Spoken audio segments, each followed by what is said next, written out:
Happy New Year and welcome to the first Retro Core of 2007. This is Retro Core Volume 28. Got loads of great stuff coming up for you today, including a little look at the Virtual Console on the Nintendo Wii. We've also got stuff for the Mega Drive, the Sega Saturn, the PC Engine, and the Dreamcast, and of course the Super Famicom, and loads more as well. But starting off this very first show of 2007 is Ninja Cop for the Nintendo Game Boy Advance. In fact, this is actually the very first Game Boy Advance game we've ever featured on Retro Core. Be sure you'll be seeing a lot more as well.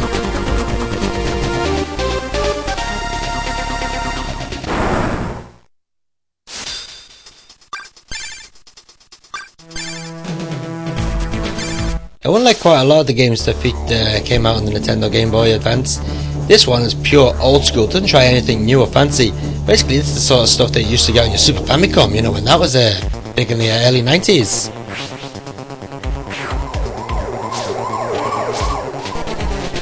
Nothing too fancy about the graphics, no really special effects tried in there. It's just plain good old 2D sprite action. And that's what makes it so bloody good, because it's simple. They don't try anything on a machine which has trouble doing it.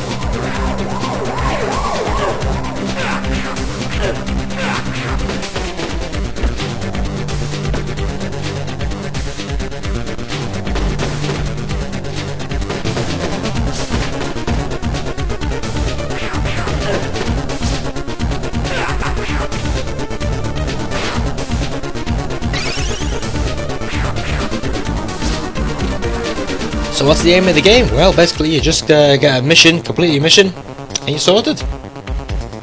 Well, there's more to it than that. Throughout the round you've got to find certain keys to open certain doors. You've also got to solve a few little puzzles here and there. And there are some pretty difficult to reach areas, such as these platforms. But thanks to the good old grappling hook and the ability to swing yourself around, you can reach them no problem. So these little extras that make the game so good. You know, you get games that come out with all these fancy ways of reaching one part to another, and they just don't work for all the crap most of the time. But here we got the good old classic way of doing it. It's just swing yourself around like a nutcase. Control wise are pretty decent. I did keep getting the buttons back to front at one point, but overall the controls are really responsive, and they do work quite well.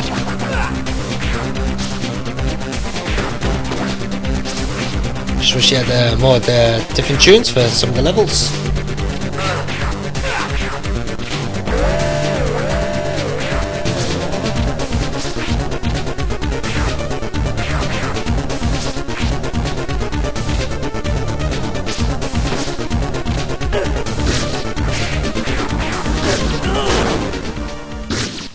Welcome return the classics for your Game Boy Advance. Retro Core score of 9 out of 10. Bloody classic.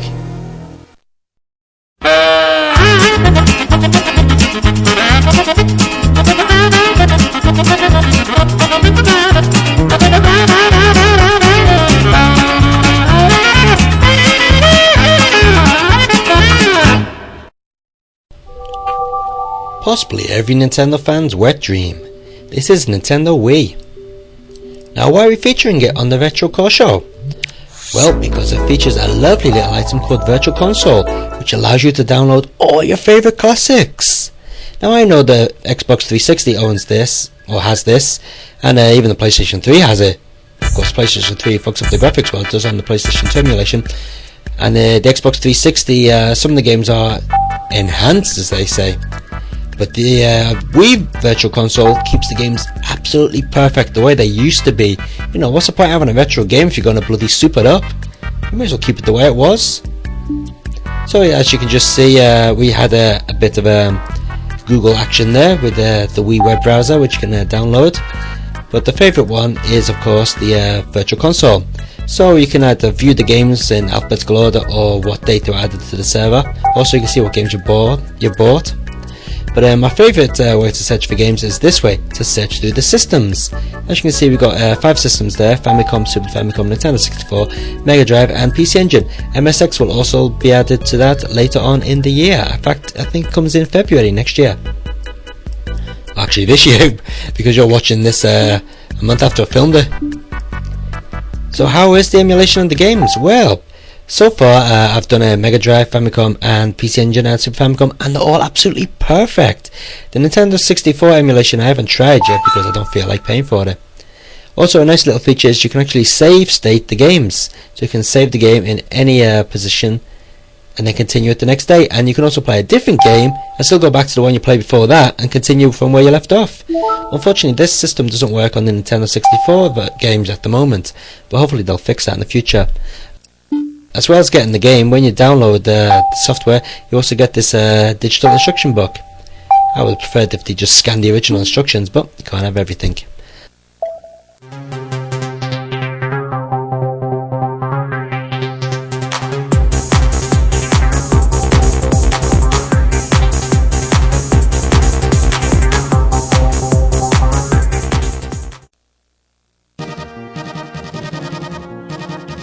The original is still one of the best futuristic racing games ever made. This is the F-Zero on the Super Famicom. Now, as far as options go, there isn't much there. You've got 4 ships to choose from, 3 different leagues, and 3 different level settings.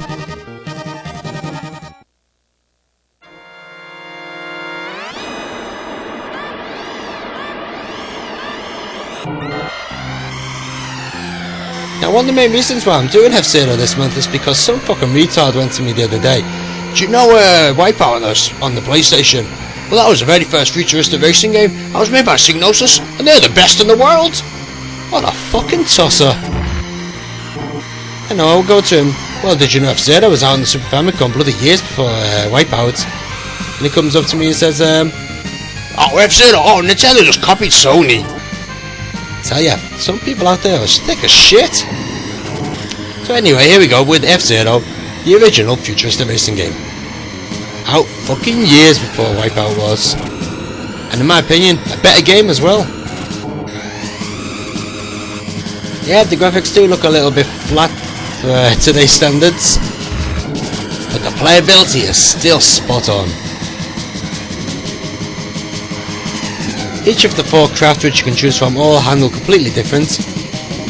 This one being the standard craft, you know, the speed's not up there with you know, the fastest of the ships, but the handling's pretty good. The thing with F-Zero, it does actually give you that feeling of driving a hovercraft or a hover vehicle. You know, if you get hit by one of the opponent cars, you get sort of rebounded across the track, and it does actually feel like you're floating across the track and not that you're just being pushed. Also on this stage it's got the Death Wind or Wind Valley or whatever it's called, I can't remember what it's called now.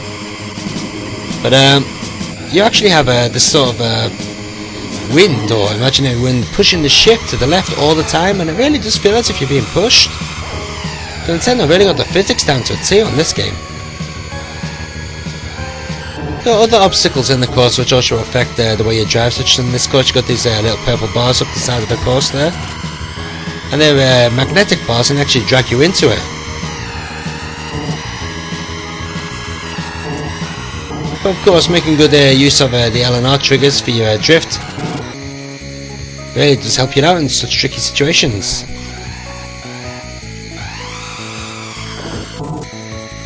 The thing with F-Zero, it's not actually that difficult on the default level settings.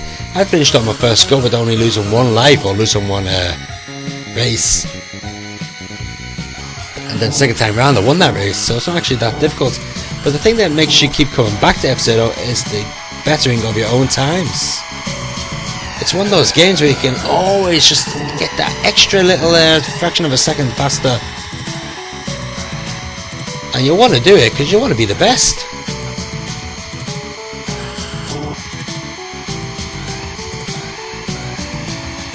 Like, I found myself going back to it time and time again, trying to, you know, get those corners in a lot tighter, just to better my times.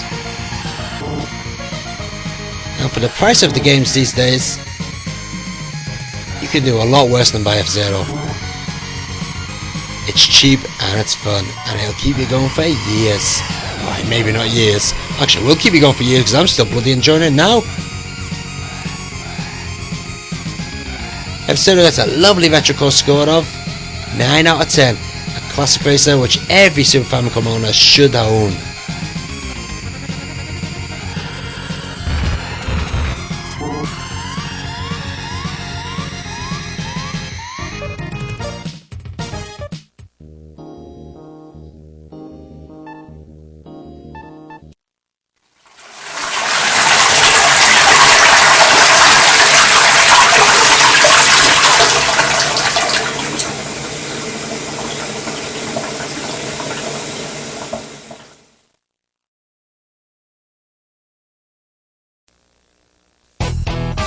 One of the most expensive show of the months we've ever had here on Retro Core. This is Death Crimson, a cult classic in Japan. And it's fucking shit. I know it isn't a homebrew game. This is an official release game for the Sega Saturn. Well known in Japan for its phrases "kuso," which means shit, and "konoyaro," which is you son of a bitch. Just wait till you see this. Look at that! Fucking hell! You know, are those like green turtle monsters with bloody day-glow dungarees on? God knows. This is bloody awful. Surprisingly, it doesn't play too bad, to be honest, but it just looks so fucking bad, and it is far too hard. And don't ask me what those things are flying across the top of the screen, because I just don't know.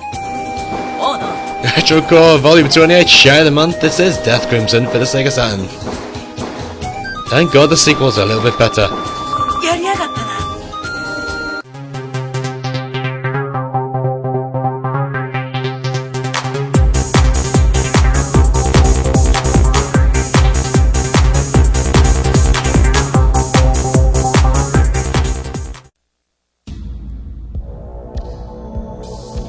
It's Nanatsu no Hikan Senri no Bishou. Now, you thought Capcom's Biohazard Code Veronica was the only walk-along zombie blasting game on the Dreamcast? I'm afraid you're wrong, because you got this one as well. Oh, and you also got The Ring by Asmic.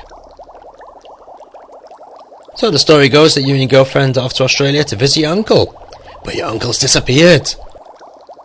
And you find out that some nutcase is making zombies.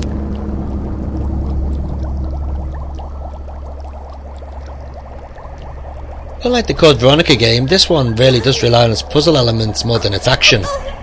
That's not to say there isn't a lot of action in the game. There certainly is, but there's certainly a lot more puzzle elements in there as well. Unfortunately, some of the puzzles require you to have a Japanese keyboard. So if you don't have a Japanese keyboard with Japanese symbols on the keys, you're going to find some of the puzzles a bit difficult to figure out. Well, not a bit difficult, bloody impossible actually. But not to worry, I'm sure there's facts up there on Game Facts, so feel free to check that one out.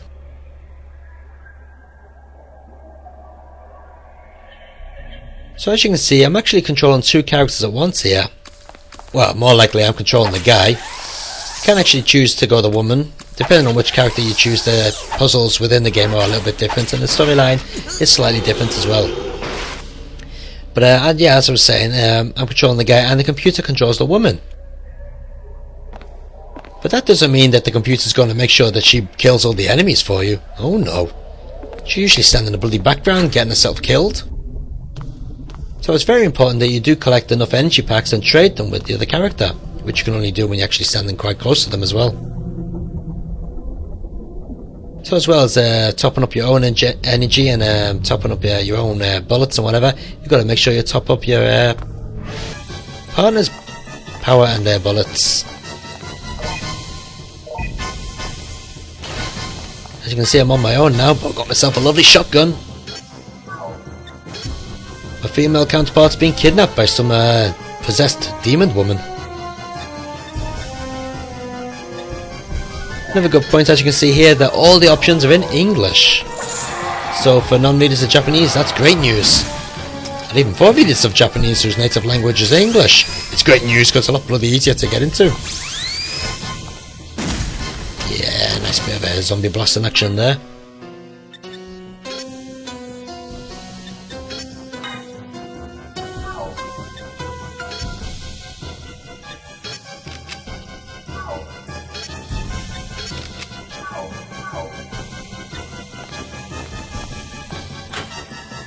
There are 3 views to choose from as well while playing the game. Got this view which I'm choosing at the moment, which is the direct behind the person view, which is pretty good and it really does the job well. There's also a third person perspective view, just like Biohazard Code Veronica. But it's fucking awful in this game, because every time the camera pans, you end up with your controls changing as well. So you can be pushing forward 1 minute, the next thing you know you turn a bloody left. As you just saw there, I should point out there, I just shot my own character in the face. So obviously if you can shoot her, she can shoot you as well. Which can be a pain in the ass at times. Especially when she gets in the way of a bloody monster and you're trying to kill the monster. Anyway, yeah, as I was saying before I went on about that, you got 3 views. You got this view which I'm using now, you got the third person view which is completely unplayable, you just saw a quick clip of it there. And you've also got a first person view as well, which does look quite nice, but I prefer this view to be honest.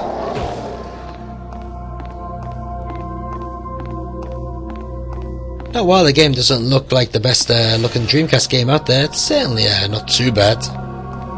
You know, it could have done with a bit of extra polish here and there, but you know, can't have everything. The game is quite short as well. I finished it in 4 hours.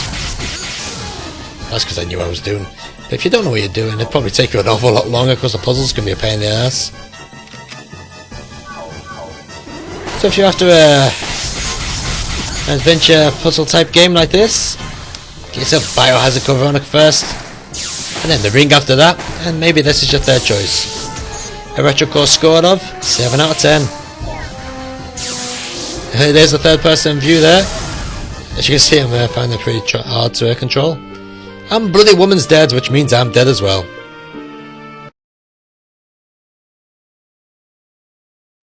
FR ベースの4輪駆動車クリップについたらあとはアクセル踏みっぱなしでいきます。スピンしません。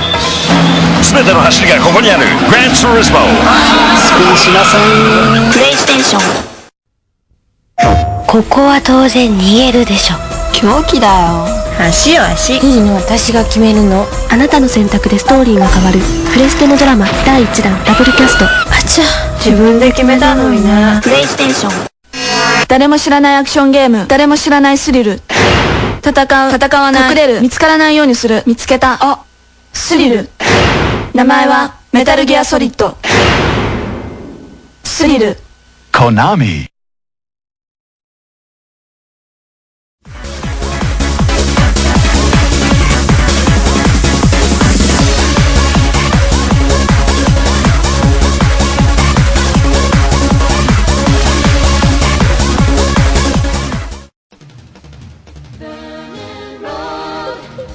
Known by many as the PlayStation's rip-off version of Daytona, and it's easy to see why. Select your race. Begin now. Please select your car.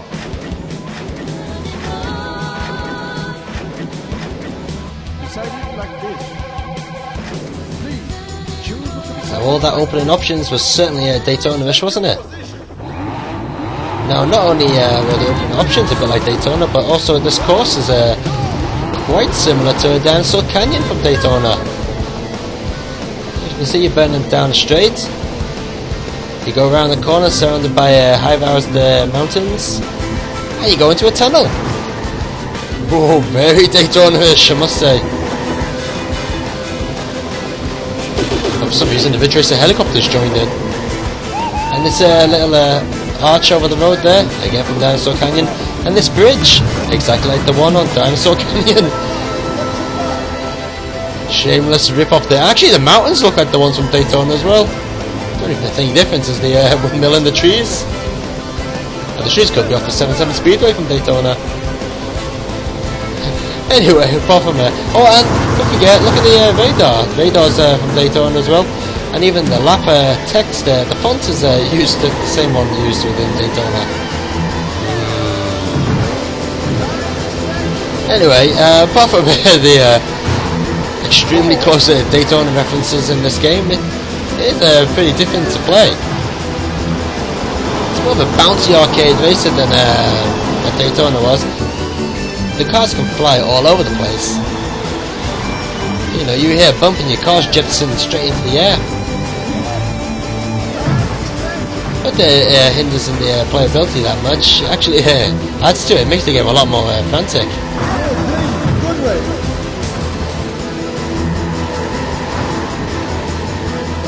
And the people who made this game actually made a couple of games on the Super Famicom as well.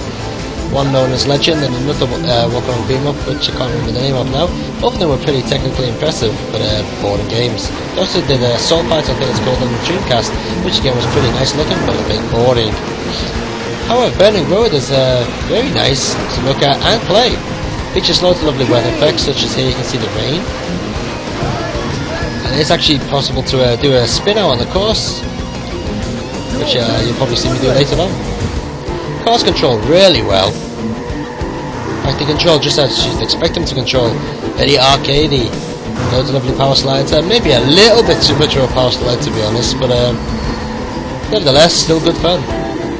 Unfortunately, the game doesn't have much in it. It's pretty shallow. You got 3 courses to choose from. You can either race them in a single mode or a so-called practice mode, or you can do the championship mode where you got to finish the course in under 3 minutes 10 seconds.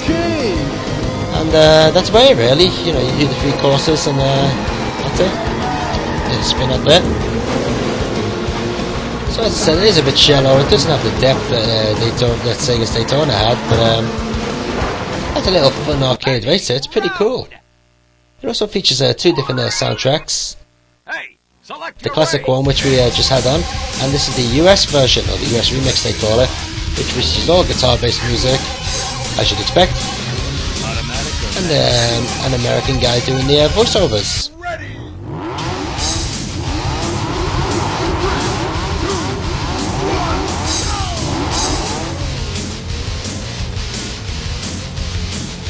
I love that little dice hanging off the roof there.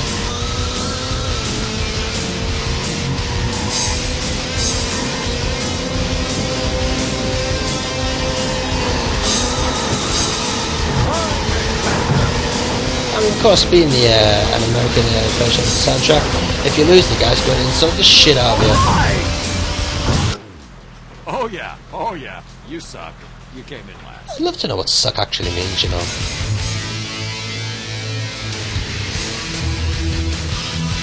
So there you go, Burning Road on the PlayStation. Nice retro core score of 7 out of 10.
ザヒーロー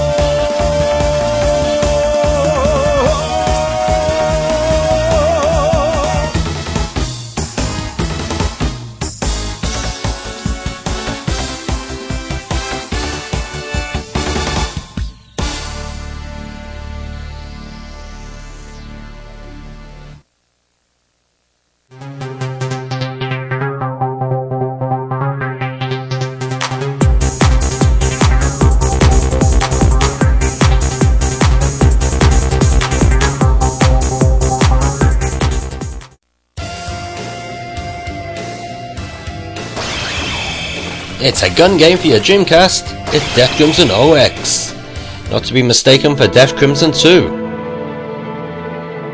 and definitely not to be mistaken for the complete and utter shite Sega Saturn Death Crimson, which is actually this month's Shite of the Month. We've got a little intro here, and we're going to miss this out. So you don't have much of a choice as far as gun games are concerned for your Sega Dreamcast. You've got this, you've got Death Crimson 2, you've got Virtual Cop 2, which is actually worse than the Sega Saturn version. It's a PC conversion. And what else do you got? You've got Confidential Mission, and oh, House of the Dead 2. Now actually, if you played Death Crimson 2, you're probably thinking this one's going to be a sack of shit as well. Oh, you're actually thinking it's the same bloody game. Well, in a way, it does look like the same game. It is actually missing a lot of the story bits from the second game.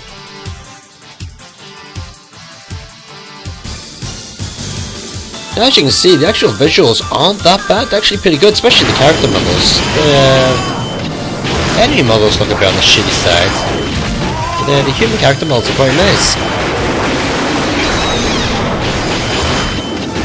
Now, I call I've certainly learned from the mistake of Death Crimson 2, and in Death Crimson OX, the game is a lot more action-packed, a little bit too action-packed for my liking.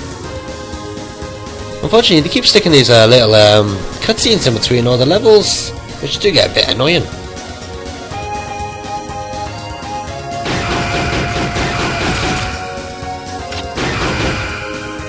Now, even though the game does look extremely nice, it does have a few problems.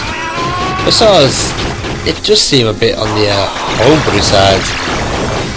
Not the homebrew games look this nice, mind you. But, you know, the way the whole levels are planned out and the way the enemies come to attack you, it does look like it's just being thrown together without much thought, to be honest.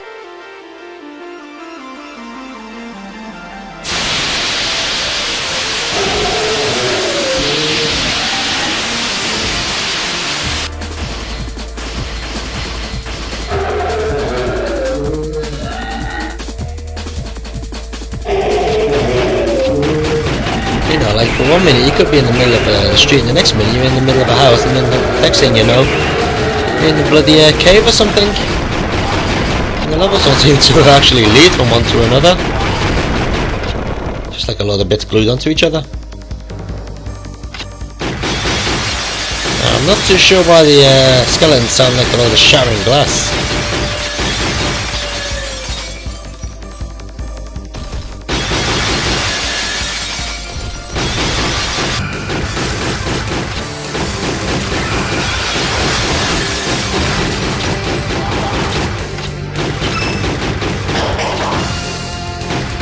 I hate this, but it's pretty annoying. Pointless as well. I hate you notice the music started in the beginning when you pause it.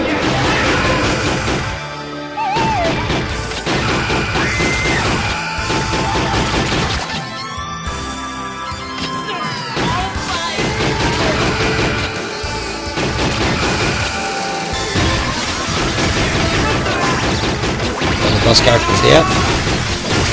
Like the main one in the game.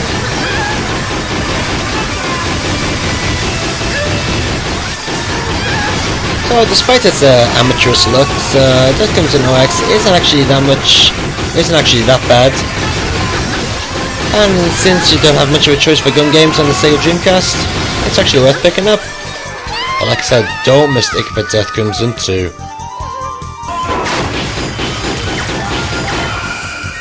I'm going to give it the Retrocore score of 7 out of 10. Probably would have got a higher score if it was more fluent, you know, if things are joined together much better than they do.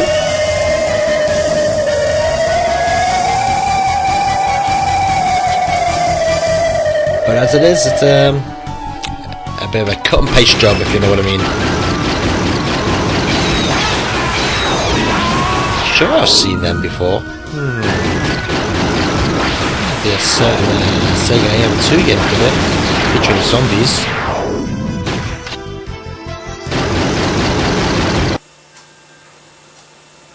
So we're trying something a little bit different on this month's Retro Core for the mobile gaming. I usually get quite a lot of emails saying to me, we can't see the bloody picture because the video output on the phone's far too small.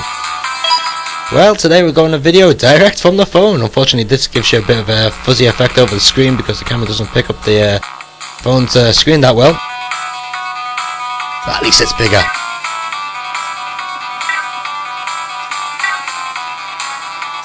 So I'll start it all off with this lovely 2D beat 'em up from Taito. Got some really nice story modes in there. As you can see, the graphics are really nice on the stills, and they do have that little effect where the pictures come on, where they sort of fade in lines. Very nice. In total, there's 6 characters in the game.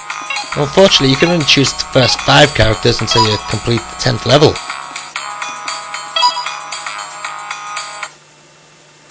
Now I know you're thinking, a 2D beam up on a mobile phone just wouldn't work. Well, actually it does, as long as your phone's got a decent D-pad, that is, which this phone does. Got all sorts of combinations in there. You've also got blocks, you've got reversals, and you've also got some nice specials as well. Surprisingly, very good. In fact, it reminds me of quite a lot of Melty Bloods from the arcade.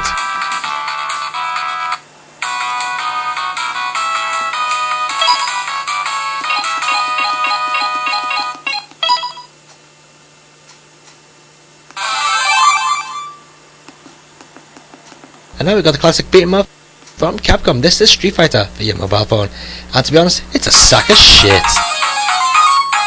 Okay, half the music's missing, but it does have a bit of speech in there. But it's slow. It's like playing the first game in the Super Famicom. So slow. Oop, wrong button. So slow.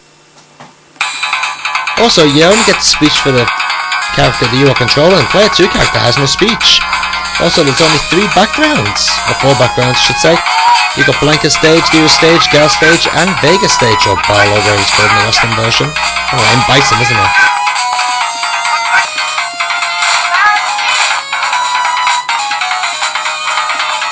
Controls are okay, I guess.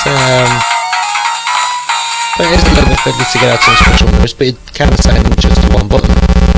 But it's a bit on the slow side, and probably not worth bothering with, especially compared to the title beat'em we had on just before. So let's take a look at another game on the mobile phone. It's the last one today. We've only got a few coming up. This is IKEA Warriors. Not IKEA Warriors. Ikari Warriors. Or Ikari Warriors, however you want to pronounce it. Coming to us from SNK.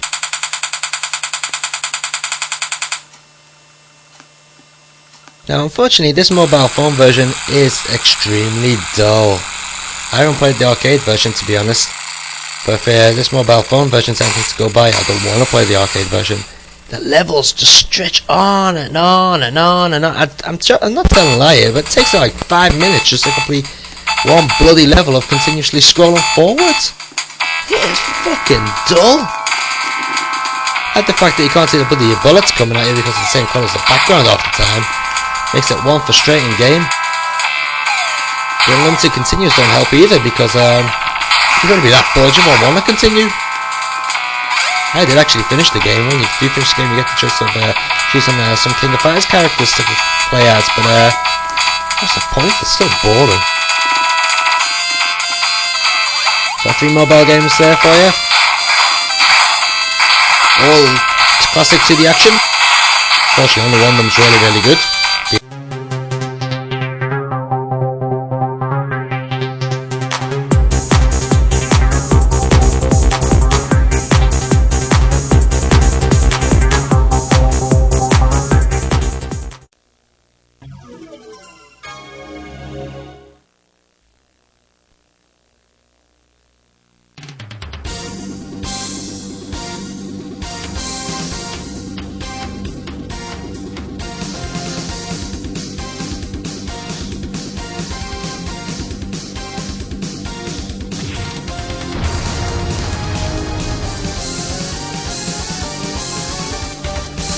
Nekketsu Oyako, better known as Hot Blood Fighter, or Hot Blood Family, or something like that in English. This is a 2D walk-along beat-em-up by Technosoft. Technosoft, as you may know, are the kings of shooters in the Thunder Force series. How are they in the world of beat-em-ups? Well, you're about to find out. Oh, that wasn't bloody good, was it? Using bloody special straight away.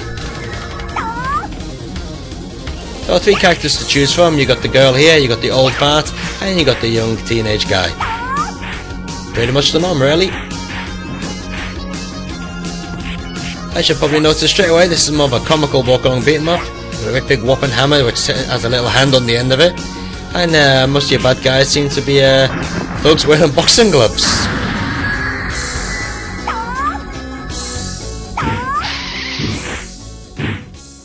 Hey, you just noticed a major problem in the game? The music's CD streamed. So sometimes it fades out halfway through the round.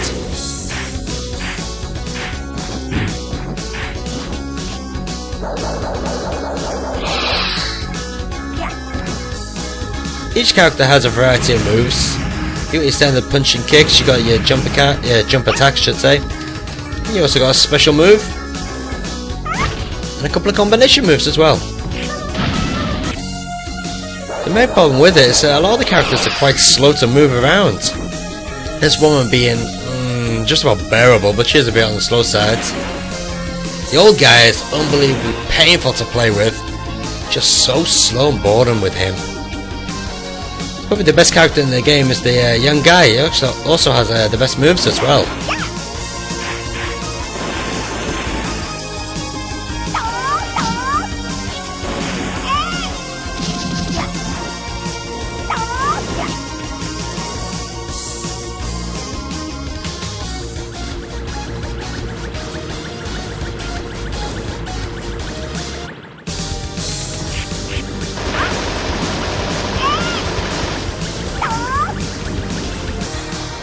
Being a Technosoft game, one of the main highlights of the game for me is the music.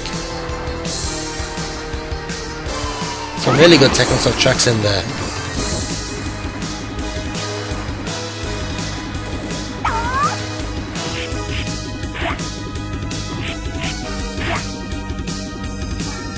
Quite a nice little feature on this stage actually. There's a little beer can to pick up, you know, to gain more strength.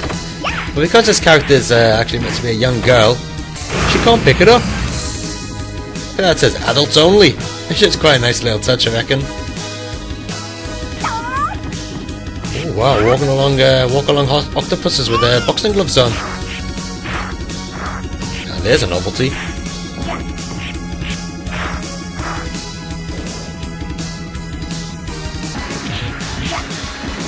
Here we go, change characters here to the younger guy. Speeds the pace of the game up quite a bit when you go him. You can certainly tell this is one of the very early Sega Saturn games. Now Technosoft are using all sorts of big sprites and scaling effects, since they weren't really possible during the 16-bit age. And to be honest, they've pulled them off quite well.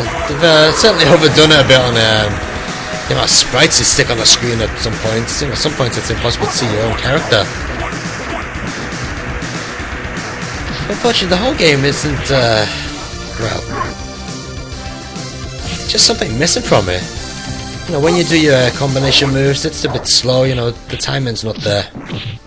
You know, and most walk-along beat-em-ups, when your punch goes like punch, punch, punch, punch, kick. But on this one, it just goes punch, punch, punch, kick, you know, so it's a bit on the sluggish side.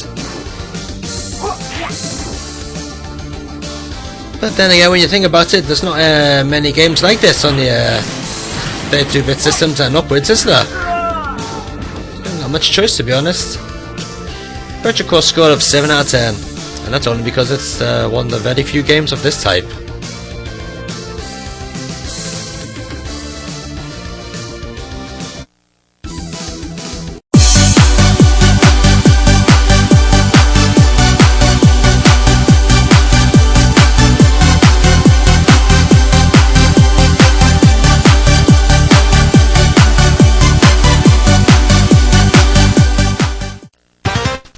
The Super Shinobi 2, and no, it's not the Super Shinobi 3.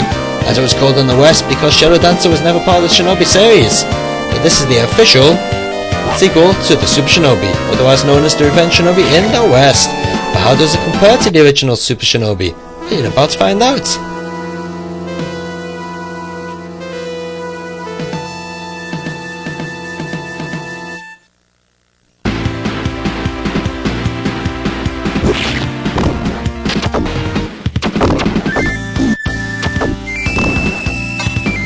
So first impressions are good.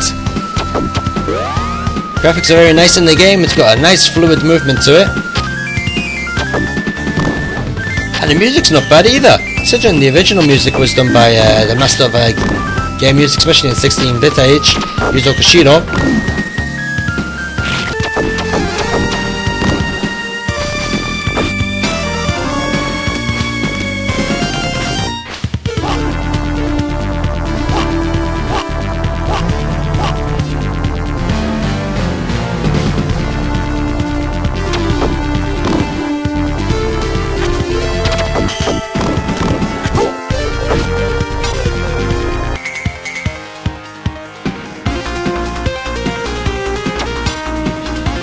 Personally, I prefer this game over the original, but the original will always be a classic, no doubt about that. But this game got so much more in it. So you get your standard platform levels, which are a lot tighter, and the level designs do seem a lot better in this game than the original. Then you've also got these sort of, I don't know what you call them, scrolling racing type levels. There's one on the switch you can see here, and one which you'll see later on where you're on the back of a jet ski. Which do add that little bit of variety to the game. Shinobi himself is also equipped with a load of new moves, as well as doing your standard shuriken throw, and your katana swipe down with your katana sword. You've also got a couple of new punches and kicks. This is a lovely dash kick from the ceiling. You can also rebound yourself off walls as well. One of my favourite moves in the game is the dash attack with your katana, where you can dash towards the enemy and slash right down on them.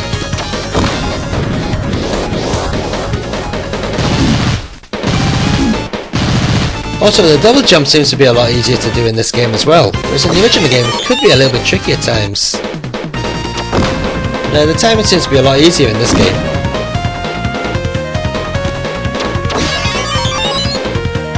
Not to mention, being a more recent Mega Drive title, there are a lot more graphical effects in there, such as this level. Lovely wobbly background there.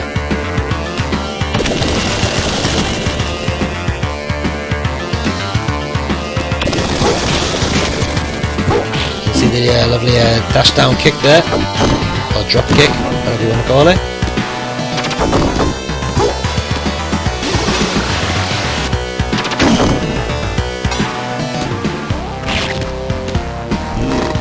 Of course, all the magics are retained in this version of Shinobi, pretty much the same as what you got in the original game. You can see there, you're going to blow yourself up, lose a life, but you get all your power back, plus an extra magic.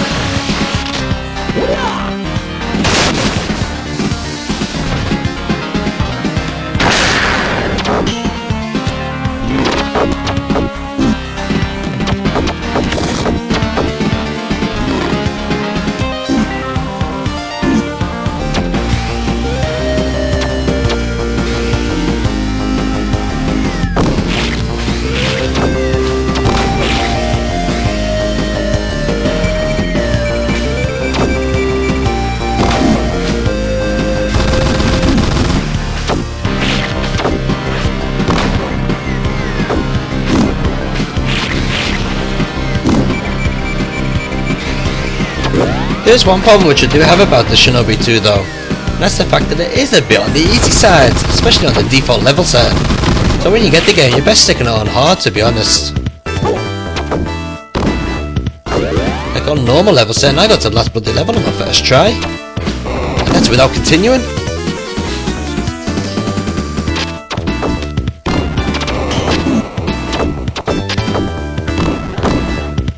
Gotta love some of the character designs in this game.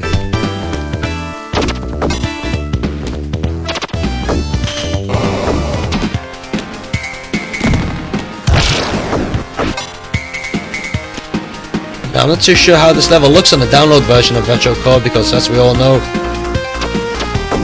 the editing video doesn't turn out that well. I can tell you, it really does look stunning.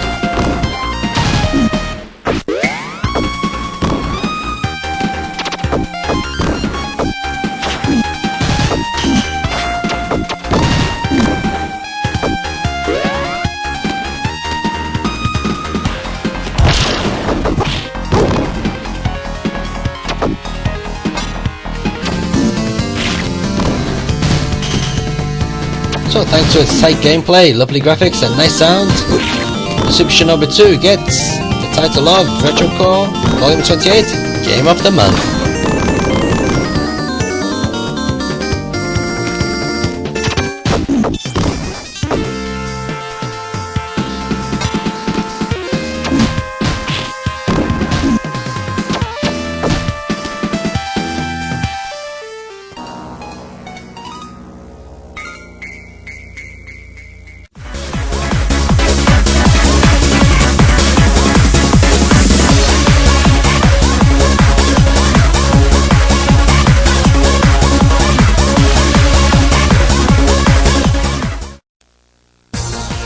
As soon as you switch this game on, you know it's something special. This is Sonic R, made in the UK by Traveller's Tales. Actually made in my hometown of Liverpool as well. Look at that. A lovely metallic art. You can even change the properties. You can make it a bit darker or make it completely silver. Beautiful stuff.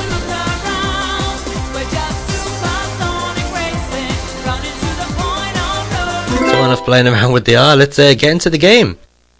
So the first screen you get is the mode select screen, nothing too special there. You got your standard Grand Prix mode, you got a time attack, and you got a 2-player mode plus the options. Next you come up to the character select screen, and what a lot of characters you got. Originally when you first start the game you only have Sonic, Tails or Miles, Knuckles and Amy.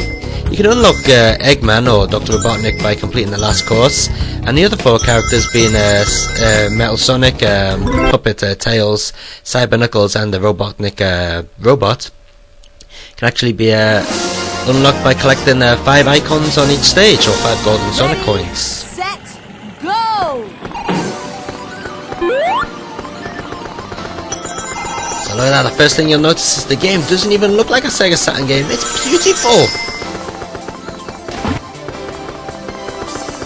Lovely clear textures, almost no pop-up because it's hidden by a lovely, I think they call it rainbow dust effect, where it actually fades in the background.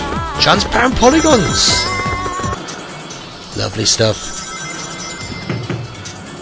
Another great outstanding feature about Sonic R is the music. Again by Sega Europe's lead man, Richard Jackals. Of course, lovely Saturn owners, another classic soundtrack. 2 modes available. You've got the singer mode, just like good old Daytona, and a bit like the Japanese Daytona, you've also got a karaoke mode, which is just instrumental versions of the track. So far Sonic R's looking absolutely amazing, isn't it? Great graphics, great visuals, great audio. Great visuals, great graphics, the only thing, isn't it? Oh well. But it's not all rosy. One of the main gripes I have with the game is a bloody camera. It's far too loose. In some areas it really does need to be loose, you know, to get around those corners, but the majority of the time the camera ends up panning right through the course. Quite often you can be racing along the tracks and you know, the camera will be on the other side of the wall, sometimes obscuring your view of the main character. Can be really off-putting sometimes. Another problem I have with the game is some of the characters are far too loose. Even using the Sega Saturn analog controller, you'll still find yourself sliding all over the bloody place. Making use of the L and R triggers does help sometimes, but a lot of the time it's just pretty much uncontrollable. Luckily, not all the characters suffer from the same fate. Sonic's a really nice character to go, and Tails is actually quite good as well. Knuckles is a bit on the slow side, but he's pretty good to control. Probably the most controllable character would be Amy, or the walking robot thing. Unfortunately, they're a bit on the slow side.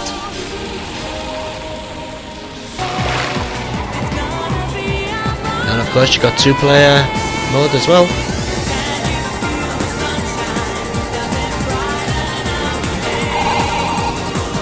Two-player modes can consist of a standard race, or you can have a battle of the balloons. So who collects the 5 balloons first is the winner. Another nice little secret mode I like, or not secret mode, but another extra mode I should say, is this tag mode, in which you have to tag 4 different members. So yeah, it's a lot bloody harder than what it looks.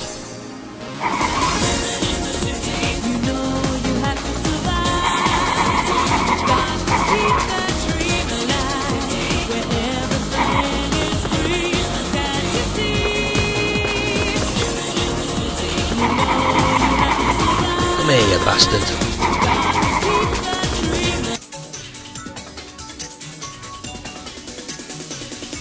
I can't help but feel if Sonic R had a more tighter control system and a better camera, this game would have been flawless. Well, maybe a few extra hidden courses would have been nice. But as it is, it's a fun racer. And I mean, like I said, a few of the characters control really well, but the others just sort of slide all over the bloody place no matter how hard you try. Unfortunately, Sonic R only gets a score of 7 out of 10. Which is a great shame really, because it's absolutely stunning to look at and listen to.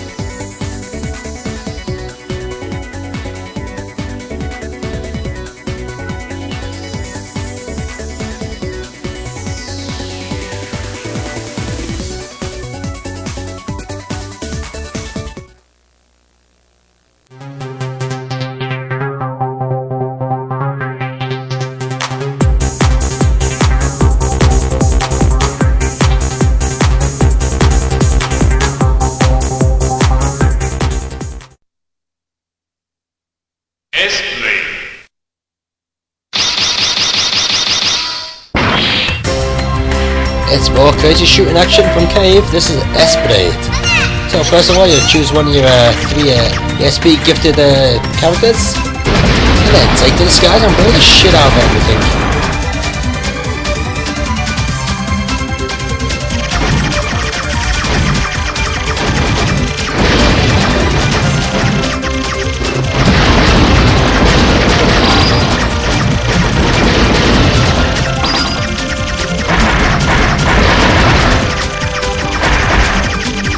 As with all shooters, you got the standard main blaster, which in this character's case shoots out what looks like green lasers.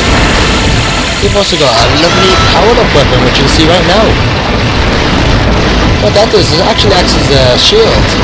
You hold down the button, and it sort of performs this force field barrier around you. The barrier absorbs the energy of all the other bullets as they hit it, and grows in size. Once you get to the size which you want, or the maximum power up, you can let go of the button and it fires out a massive laser blast. Really good for taking out some of the stubborn bosses in the game.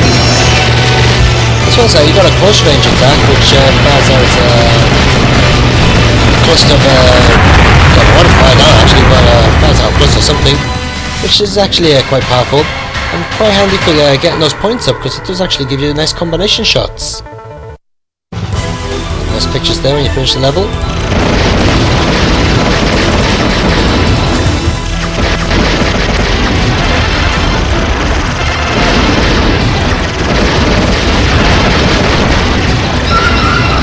There are no actual bombs as such in this game. Not that you really need them once you've got that laser blaster going on. Just power it up here. Let rip.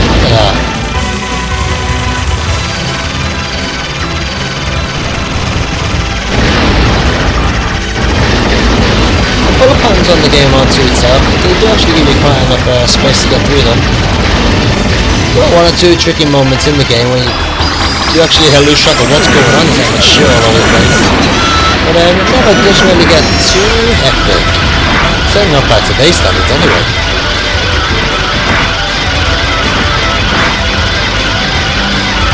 Graphics, as you can see, are absolutely outstanding.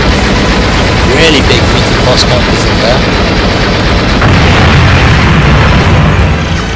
And the attention to detail on the small enemies is really good as well.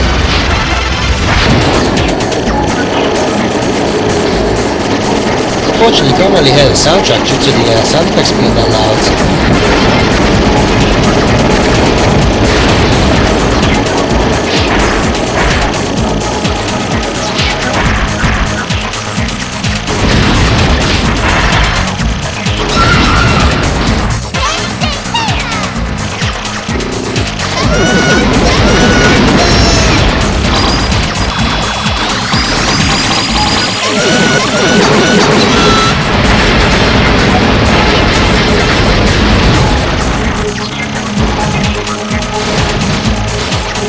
How do we rate this game? Thousands of shooters out there by code. But for the time that was released in 1998, this is certainly one of the most impressive ones at the time.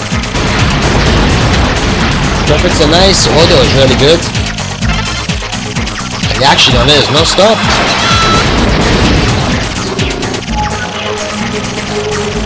Retro is very happy to give it a score of 8 out of 10. Definitely one of the better shoot 'em ups from the era. Hang on, hasn't the audio gone out of sync there?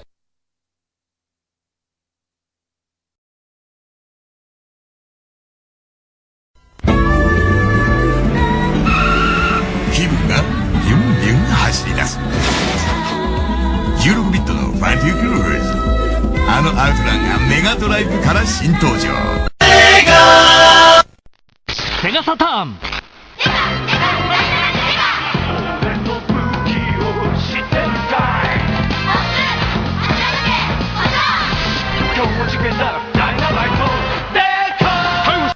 Lokuyon 64になったカービィです。新しい技覚えました。2つの能力をミックスして新しい技をガンガン繰り出せ。任天堂星のカービィ64。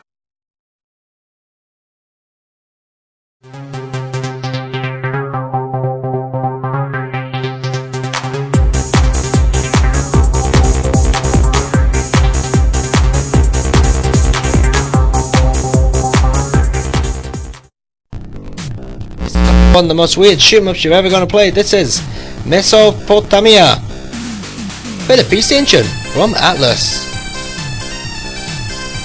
So the first thing you gotta do is enter in your birthday.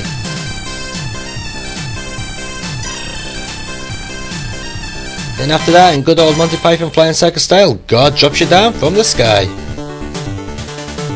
Here we go, bye bye. And off to the weird platform levels we go. As you can see, it's got a distinctive Greek feel to it. But what the hell is that you're playing as? Looks like some sort of bendy sausage.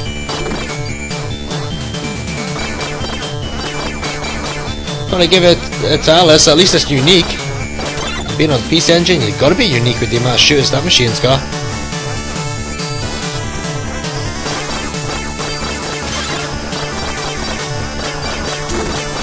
So as default, your character can only basically shoot vertically up and down and horizontally left and right.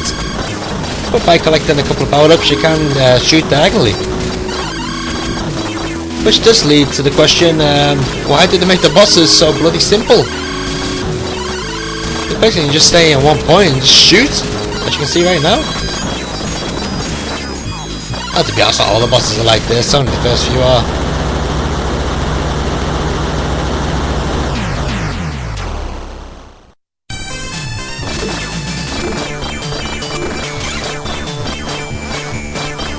See here, I got a few power-ups now.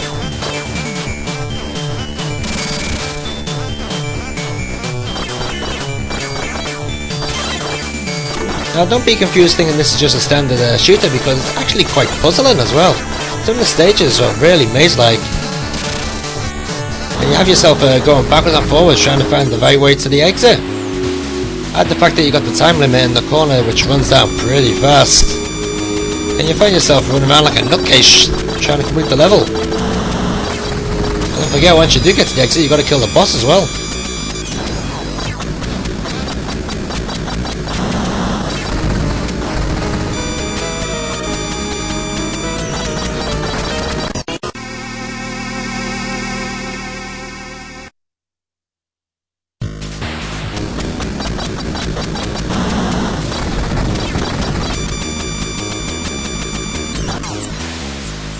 See, I'm bloody crap at this, aren't I?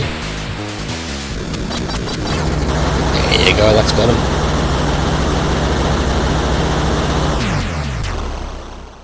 I'm following the tradition of most RPG shooters. This game is bloody hard. But you certainly can't complain, you're going to get your money's worth, put it that way.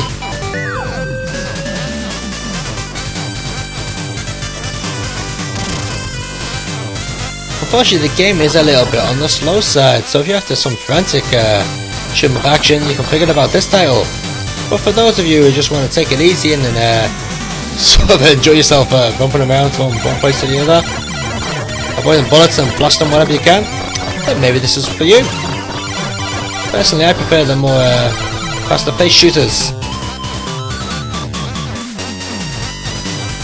That's not to say this is a bad game. I actually quite enjoy it. So much, in fact, I'm going to give it a Retrocore score of 7 out of 10.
One of my favourites from when I was a child. This is Shinobi for the Sega Master System.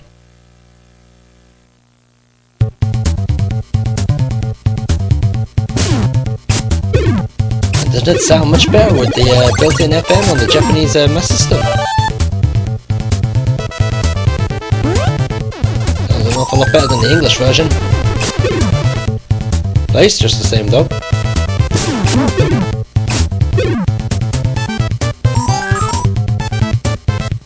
So the plot of the game is pretty simple, just based on the arcade original. The idea is to collect all the little kiddies that have been kidnapped, basically. And between every round, if you collect a certain kid, he gives you the option to enter this bonus round. whereby you have to kill all the aliens. What the fuck am I on about? Kill all the bloody ninjas. Manage to kill them all, you get yourself a lovely little magic. So you can see I was pretty crap at it, and didn't get a magic.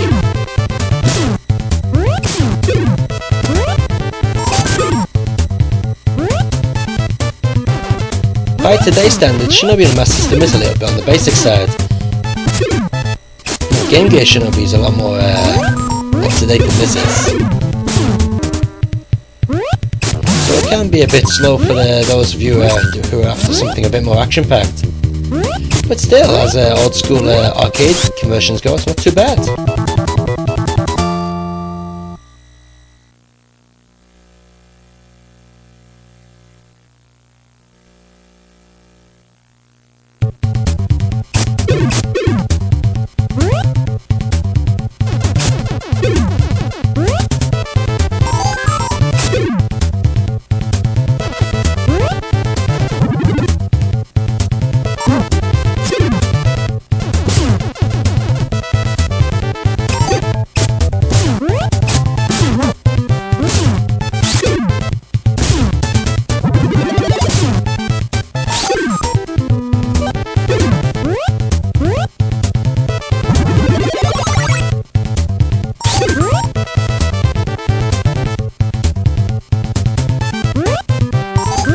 Unfortunately, I think Shinobi on the Master System is a little bit on the easy side. You know, at first it can seem a little bit challenging, but once you figure out the timing of when to attack the enemies, it's actually quite easy. And I say that when I just die as well.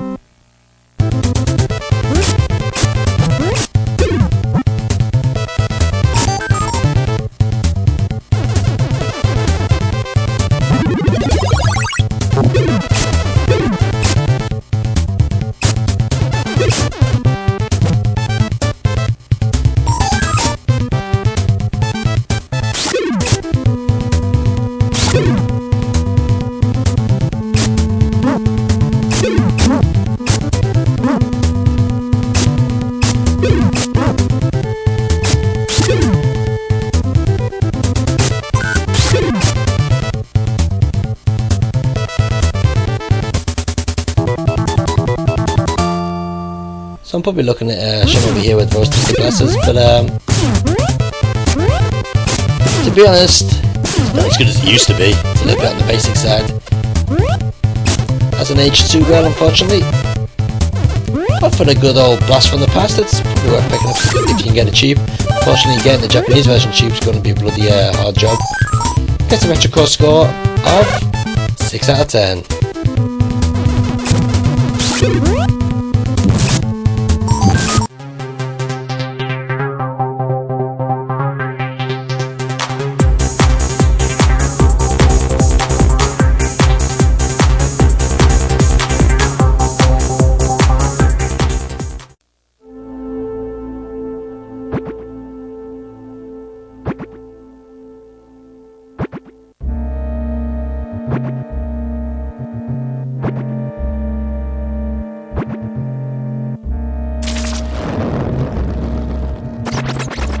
Akumajo Dracula.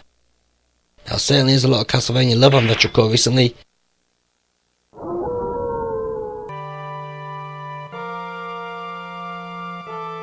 But today I'm going to bring you the Castlevania game that introduced me to the series. That's right, when I was younger I never did play the original Famicom Castlevania games, or the arcade game until recently. So this is the only one I knew. And as you can see, it's not too exciting at first.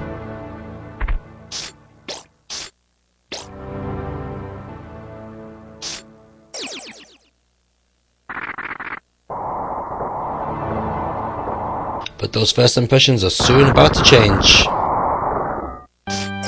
Yep, once that classic Castlevania tune starts up, you know you're in for something special.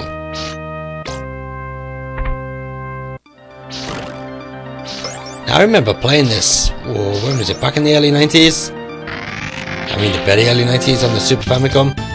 And I thought the music sounded amazing back then, you know, I thought a whole orchestra was like crammed inside the Super Famicom. And even these days, you know, 15 or so years later, it still sounds marvellous, you know, it still sounds really good.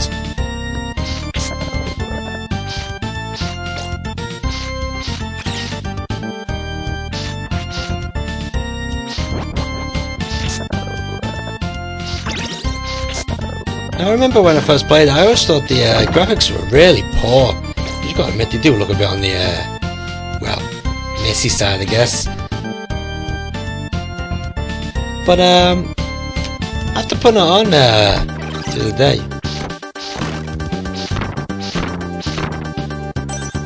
I did think it was a lot better than what it was. In fact, I think the graphics do actually look pretty decent these days, especially for its time.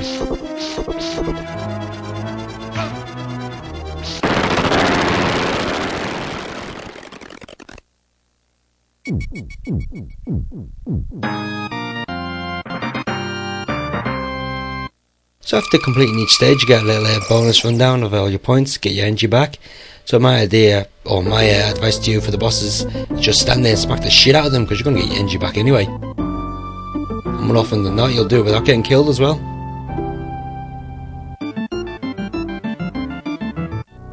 Now that's a beautiful map.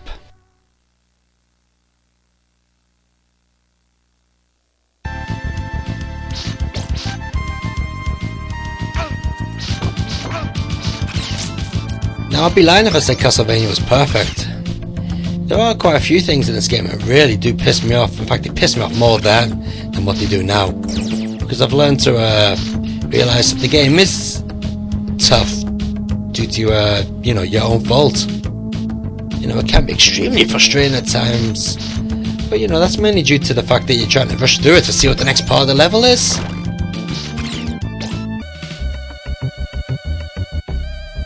There are one or two things in the game which are genuinely frustrating due to the actual game design.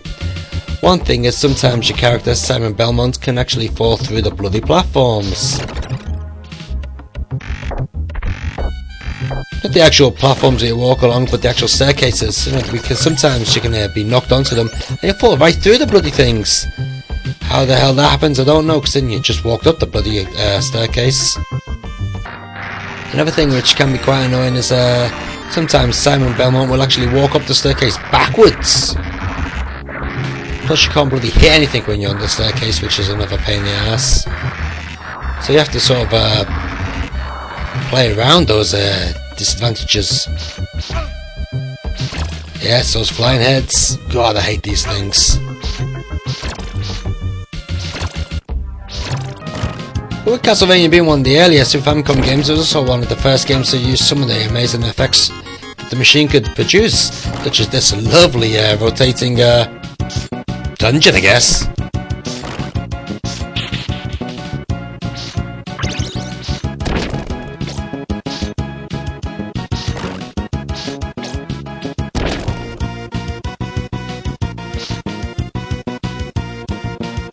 At least we all know what it's like to stick our heads inside of a washing machine now. Another one of the bosses.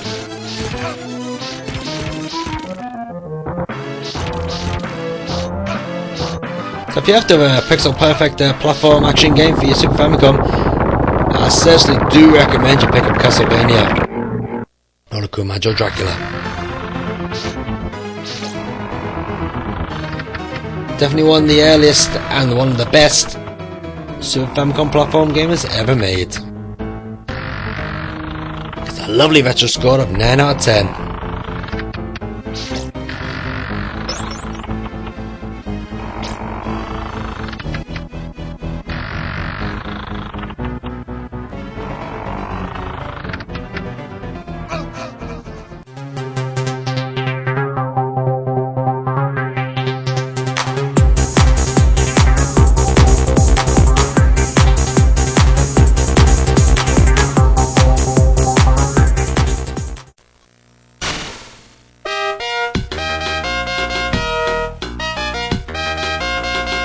Bit of an unusual one this is Wardner and Mori Special, better known as Wardner in the West. Typical story, your girl's being kidnapped by the evil demon and it's up to you to get her back.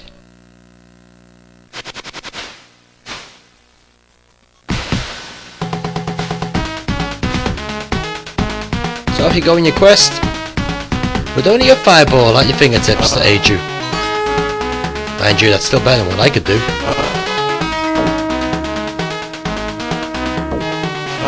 Throughout your travel you can pick up certain items to help you in your quest, including a nice little power up which you can buy from the shop, which lets you throw your fireballs straight ahead instead of just going like a droopy turd.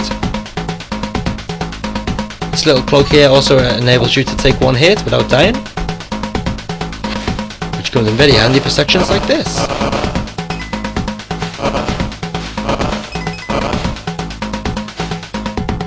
Now, I'm not even going to try to justify the graphics on this game. It does look like a big sack of turd, to be honest. It doesn't sound much better either. In fact, you'd be bloody hard pressed to even think this was a Mega Drive game unless you saw the cartridge in the machine. So we go, we're at the shop and you can buy certain items to aid you in your quest. Anyway, as I was saying, the game does look like crap, but we all know graphics are not what make a good game. Shows you how bloody Sony that. It's the playability that counts, and that's where Wardner certainly shines. It's no easy game, I'll give it that. There are many points in this game which will have you tearing out your hair with frustration because it's really tough. You know, you've got a bloody split-second decision jumps as well, such as this one here. Look at that. You make it through like by, don't know, a couple of pixels. But that's what this game is about. It's old school platform action.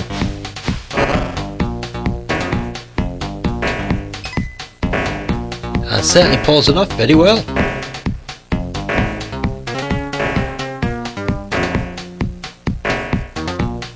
In fact, it actually pulls it off that well. You don't mind the graphics being that bad. They actually suit the game.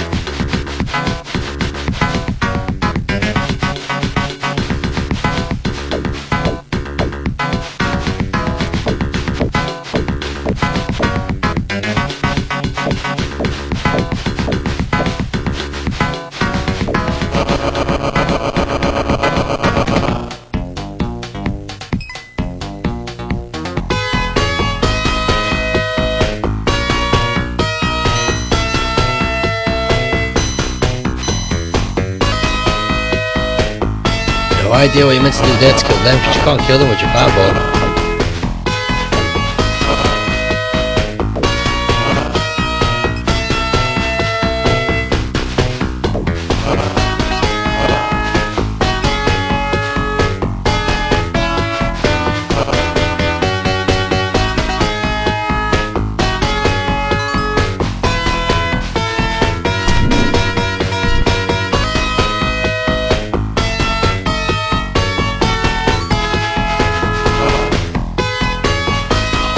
Bloody hell, there I am dead again. Just look at that background, looks like a bloody Nintendo game. Nintendo's SNES. Nintendo NES I should say. Bloody awful. But like I said, it doesn't really matter about the graphics on this game because it actually plays very well. You may or may not know that it's actually based on the arcade original. The arcade original does look a hell of a lot better than this. In fact, the Mega Drive could actually look like the arcade original, to be honest. But looks like the programmers just weren't bothered, or the artists I should say.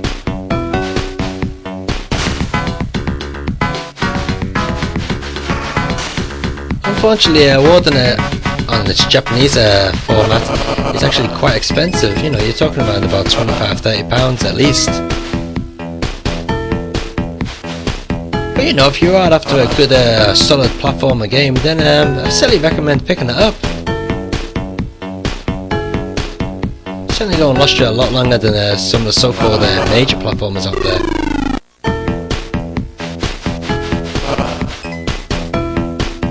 It's a nice retro core score of 8 out of 10.